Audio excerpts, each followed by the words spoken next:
c'est le conformisme. Le conformisme dans la tribu. Et à quand remonte ta dernière lecture sur le conformisme au Québec? On s'illusionne en pensant qu'on en est sorti, peut-être, Pierre. À quand remonte le dernier article que tu as lu sur les attitudes de conformisme au Québec? Ben, il y en a plein. T'en as plein? Il y en a plein d'articles. Il y en a plein d'articles. Quand on lit des articles sur les finances, par exemple, et qu'on te parle de le conformisme, non, les vêtements... Pas ça. Non, OK. Non, Janine, OK. Excuse-moi, ma question était pas assez précise. OK? Quand est-ce que la dernière fois que tu as lu un article qui parlait de l'attitude conformiste cultivée au Québec? Cultivée partout. Ben, je reviens à la même chose, Pierre.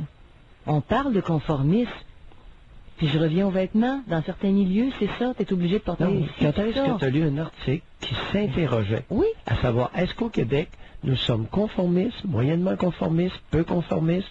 Quelle est l'attitude promue dans l'éducation québécoise eu égard au conformisme? Si je m'excuse, ma question est mal posée. OK, là, comme si c'était un sondage, Pierre, dans le fond. Ouais. Là, comme si on passait un sondage à tous les Québécois. Êtes-vous conformistes? Moyennement. Oui. Bon. Et non, j'ai jamais rien lu là-dessus. Non, moi non plus. J'ai 57 ans et j'ai jamais lu un sacrement d'article sur quelle est l'attitude conformiste moyenne au Québec. Tu comprends? De quoi on fait lorsqu'on parle de conformisme, de quoi fait-on la promotion? Tout ce que je peux te dire, dans la vaste majorité des chaumières québécoises, on exige l'obéissance aveugle à partir du berceau. Donc, conformisme, la garderie, l'école, les rangs, le costume. On exige. Alors, au Québec, je crains que nous soyons une société peut-être pas aussi conformiste que dans les tribus arabes, mais pas loin. Bon, alors, c'est ça qui est mon point.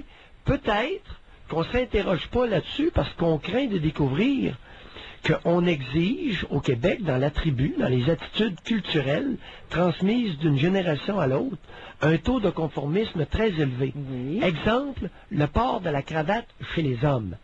Bon, je te donne un exemple niaiseux. Et j'ai soulevé ça, moi. J'ai dit, non, vous ne me ferez jamais porter une cravate sacrement pour entrer au Parlement fédéral. Jamais. Alors que le cycle, lui, a la liberté de mettre sa capine. J'ai dit, jamais. Donc, non, vous n'avez pas compris. Et le monde du maillot, il est niaiseux. Ils ont bien niaiseux, ils parlent de la cravate, c'est insignifiant. Vous n'avez pas compris. Interrogez-vous, quand Mailloux dit quelque chose, oui, il est peut-être stupide, Mailloux, mais peut-être qu'il a fait un bout de réflexion que vous n'avez pas fait. Ça aussi, pensez toujours à ça quand vous pensez à Mailloux. Ou bien il est niaiseux, fou, imbécile, ou bien il y a un bout de réflexion que vous n'avez pas fait. Méfiez-vous de lui. Ou que vous n'avez pas expliqué. Ou qu'on m'a pas demandé. Bon, tu sais. c'est ça.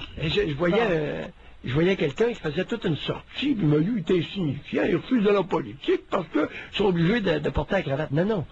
Pas compris, mon homme. Alors, Pierre, t'as pas compris que le conformisme est dangereux. Ah!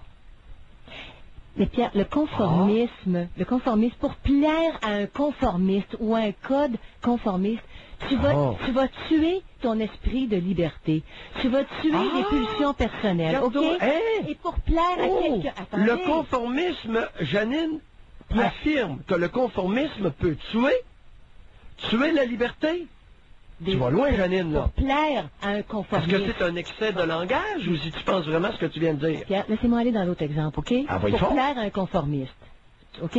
Tu vas tuer ta créativité à toi, tu vas tuer... Bon. Et pour plaire à quelqu'un qui n'est pas conformiste, alors que toi, tu es conformiste, parce qu'il y en a des gens qui sont conformistes, mais les gens... Il peut aussi y avoir un jeu où le conformiste est obligé de sortir de ses schémas pour plaire à l'autre qui ne l'est pas. Comprenez-vous? Et dans les deux cas, on sort des cadres. On fait éclater quelque chose. Dans un cadre, tu as affirmé, Janine Ross, que le conformisme... C'est très sérieux ce que tu dis là. Puis je veux te donner la chance de bien t'expliquer, parce que c'est pas une trappe là. OK? Tu affirmes que dans certains cas, le conformisme pourrait tuer la liberté de quelqu'un et sa créativité. Qui accepte de plaire aux conformistes? Oui. Oui. Alors, je n'ai jamais lu, je n'ai jamais entendu de ma vie à date. Peut-être que quelqu'un l'a dit, les propos que Janine vient de prononcer. Jamais j'ai entendu ça de la bouche de nobody, de personne. Je n'ai pas tout entendu ce qui s'est dit au Québec. À 57 ans, je n'ai jamais entendu ce qui vient d'être dit. Bon. Et pour plaire à un non-conformiste, alors que tu es conformiste, Pierre, parce que ça peut aussi créer des gros inconforts, t'es pris. Parce que l'autre exemple est aussi bon. Si tu vis avec quelqu'un qui est... Avec l'autre exemple, c'est pas mal moins convaincant. Il faudrait que tu m'en convainques parce que c'est beaucoup moins évident. Si on parle de pratiques sexuelles, OK, poussées à l'extrême, hors norme, admettons. OK. Tu es avec un conjoint, bon, puis quelqu'un est plus inhibé, l'autre partenaire est plus inhibé, n'a pas le goût d'aller explorer aussi loin. Il peut le pousser très loin dans ses retranchements. Et pour plaire aux non-conformistes, tu dépasses tes schémas à toi. Ça te fait souffrir. Un petit peu, là, tu confonds des choses. Le conformisme, est-ce que c'est une perte d'inhibition? Parce que toi, là, tu versais dans le manque de respect, la perte d'inhibition, l'absence de savoir-vivre. Jusqu'où êtes-vous allé pour plaire à quelqu'un? 790-0224.